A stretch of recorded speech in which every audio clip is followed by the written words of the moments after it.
Ils sont 300 grimpeurs au total à l'occasion de cette première journée de compétition sur bloc au camp de base.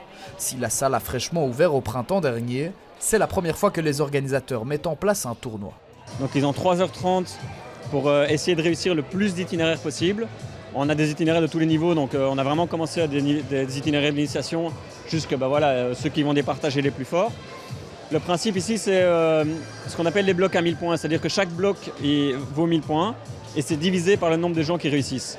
Au terme des qualifications, les 6 meilleurs grimpeurs de chaque catégorie, masculine et féminine, s'affronteront en finale pour terminer la journée au plus haut niveau. Car les meilleurs de la discipline sont présents.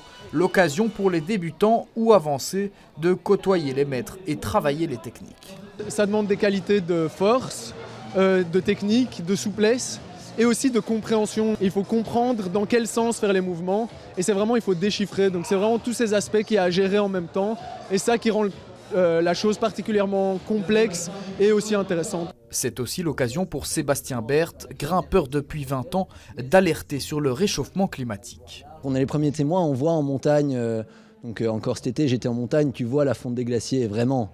Donc c'est pas quelque chose d'abstrait, c'est quelque chose de concret. Et donc moi ça fait un moment que je me sensibilise de plus en plus à cette cause et à cette crise. Lui qui a enchaîné les falaises et les parois les plus difficiles d'Europe, il souhaite interpeller la communauté sur les impacts de l'escalade sur la nature, principal terrain de jeu.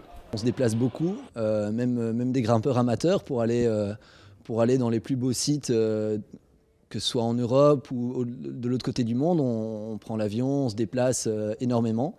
Donc je pense que ça c'est le plus gros impact du grimpeur probablement, même si on demande aussi, il y a beaucoup de matériel qui est requis pour faire ce sport, surtout quand on le pratique outdoor, il y a des cordes, énormément de chaussons, et donc tout ça c'est sûr que c'est des contradictions qu'on a. De nouvelles dates sont déjà prévues en 2023 pour réitérer la compétition et poursuivre les réflexions sur les contraintes environnementales.